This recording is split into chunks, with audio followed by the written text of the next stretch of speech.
कश्मीर के एक कोने में रानो चिड़िया और उसका पति टुन्नो चिड़ा एक छोटे से घोंसले में रहते थे। दोनों खुद भूखे रह जाते, लेकिन दूसरों की मदद करने से कभी पीछे नहीं हटते थे। एक शाम भयंकर तूफान आया। तभी उनके घोंसले के बाहर एक बूढ़ी बीमार चील आकर गिरी। अरे भाग्यवान, देखो देखो, इस बूढ़ी काकी को कितनी चोट लगी है। जल्दी से थोड़ा पानी और वो जो हमारे हिस्से के दाने बचे हैं ले आओ। लाया रानो लाया। काकी, आप चिंता मत करो, हम आपके पंखों को सेक देते हैं। ये लीजिए, थोड़ा पानी पीजिए।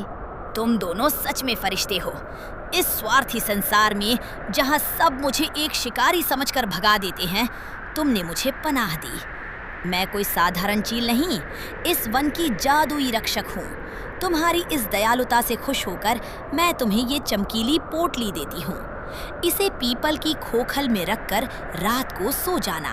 अगली सुबह जब रानो और टुन्नू की आँख खुली तो वे हैरान रह गए। उनके पुराने घोंसले की जगह जगमगाता हुआ, चमचमाता हुआ सोने के बर्तनों का एक छोटा सा सुंदर घर खड़ा था। कटोरियों की दीवारें, चम्मचों की खिड़कियाँ और सोने की थाली की छत। हे ऊपर वाले, ये क्या करिश्मा है? ये जादुई सोने के बर्तनों का घर।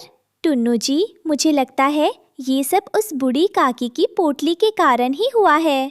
अरे टुन्नू जी, तनिक खिड़की तो देखिए, ये तो चमचमाते सोने के चमचों से बनी है। और दीवारें, साफ साफ दिख रहा है कि सोने की बारीक कटोरियों को जोड़कर बनाई गई हैं। जब हवा चलती है तो इनसे घुंघरू जैसी मधुर टन टन की आवाज आती है। मुझे तो अपनी आंखों पर यकीन ही नहीं हो रहा। हाँ रानो, और ऊपर देखो, छत पर सोने की इतनी बड़ी और भारी थाली लगी है कि धूप पड़ते ही पूरा घर किसी राजमहल की तरह जगमगा उठता है। नीचे जो ये छोटे छोटे सोने के पतीले और कढ़ाई रखे हैं, ये सिर्फ सजावट नहीं है। ऐसा लगता है जैसे इस पूरे घर में कोई जादुई सुरक्षा छुपी हो। ये सच में ऊपर वाले का आशीर्वाद और हमारी काकी का अनोखा चमत्कार है। पूरे जंगल में इस सोने के घर की चर्चा फैल गई। जहाँ रानो के दोस्त खुश थे, वहीं पेड़ की निचली डाल पर रहने वाला कालू कौवा जलन से भुन भुन कर कोयला हो रहा था। वो शुद्ध बिहारी लहजे में बड़बड़ाने लगा। अरे दादा रे दादा, ई का देख रहे हैं हम?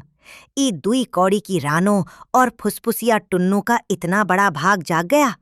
सोने के बर्तन का घर, हमरा तो छाती फट रहा है देख के। ई घर तो हमरा होना चाहिए था। ससुर, भगवानो अंधा हो गया है काजी। कालू भाई, जरा जुबान संभालो। रानो और टुन्नू ने अपनी भलाई से ये कमाया है। दूसरों की खुशी देखकर खुश होना सीखो। अरे हटिए तोती जी, बड़ा आई प्रवचन देने वाली। दूसरों की खुशी, हमरा खोपड़िया झन्ना गया है। हम ई घर ऐसे ही थोड़े ना छोड़ देंगे, कुछ तो तिकड़म भिड़ाना पड़ेगा। कालू कौवा सीधे काले सांप के पास गया, जो जंगल का सबसे बड़ा खलनायक था और एक अंधेरी बांबी में रहता था। अरे सांप भाई, आप यहाँ अंधेरे में केचुए मार रहे हैं और उधर पीपल के पेड़ पर रानो चिड़िया सोने के बर्तनों के महल में रानी बन के बैठल है। काहे नहीं चलते हैं डाका डालने? क्या कहा? सोने के बर्तनों का घर? अगर वो घर मुझे मिल जाए तो मैं पूरे जंगल का राजा बन जाऊंगा। लेकिन मैं वहां दिन में नहीं जा सकता, सब चिड़िया शोर मचा देंगी। अरे आप काहे चिंता करते हैं? हम है ना, हम रात को रानो और टुन्नू के घर का मुख्य चमकीला दरवाजा खोल देंगे। आप बस चुपके से घुस के उन दोनों को डस लीजिएगा और घर पर कब्जा कर लीजिएगा।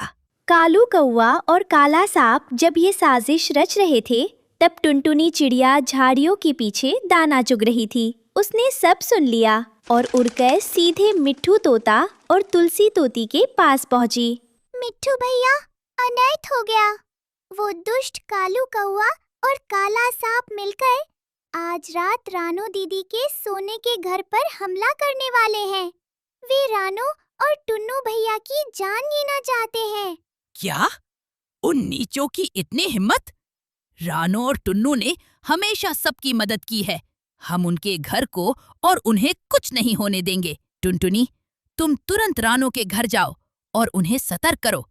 तुलसी, तुम वन के बाकी पक्षियों को इकट्ठा करो। आज रात इन बदमाशों को मजा चखाना होगा।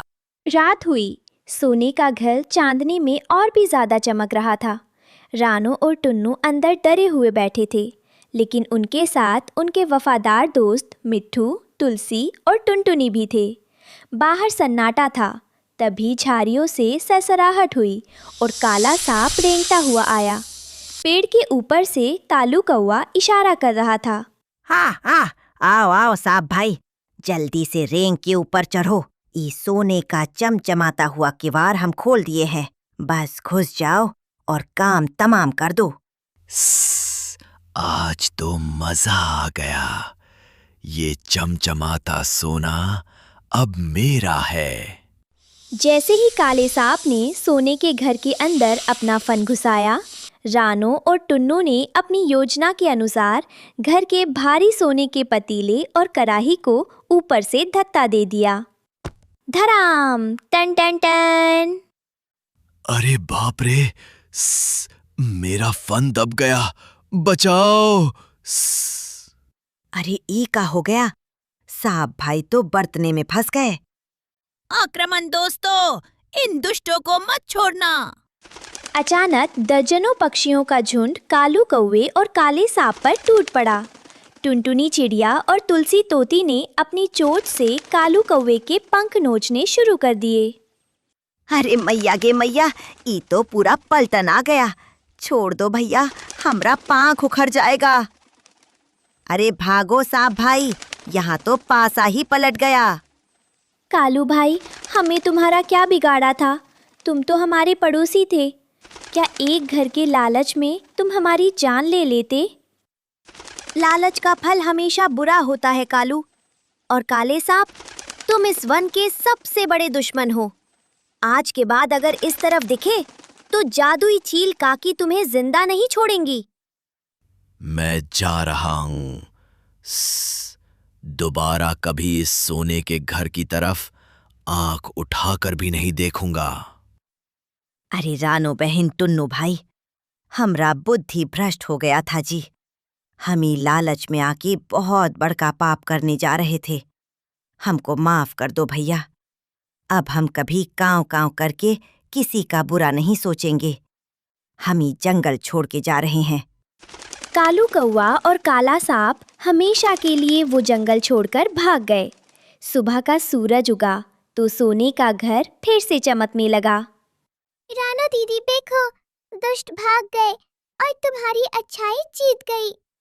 ये मेरी जीत नहीं है टुनटुनी, ये तुम सब दोस्तों के प्यार की जीत है। अगर तुम सब आज हमारा साथ नहीं देते तो ये सोने का घर हमारी कब्र बन जाता। अरे रानो, जो दूसरों के लिए दिल में सोना रखता है, भगवान उसे सोने के घर में ही रखता है। चलो, अब इस खुशी में सब मिलकर मीठे मीठे फल खाते हैं। उसके बाद रानो और टुन्नू अपने दोस्तों के साथ उसी सोने के बर्तनों के घर में हमेशा हमेशा के लिए खुशी खुशी रहने लगे और उनकी दयालुता की मिसाल पूरे कश्मीर में दी जाने लगी। इस कहानी से हमें सीख मिलती है कि लालच का अंत हमेशा बुरा होता है और जो दूसरों की भलाई करते हैं, ईश्वर और सच्चे मित्र हमेशा उनकी रक्षा करते हैं।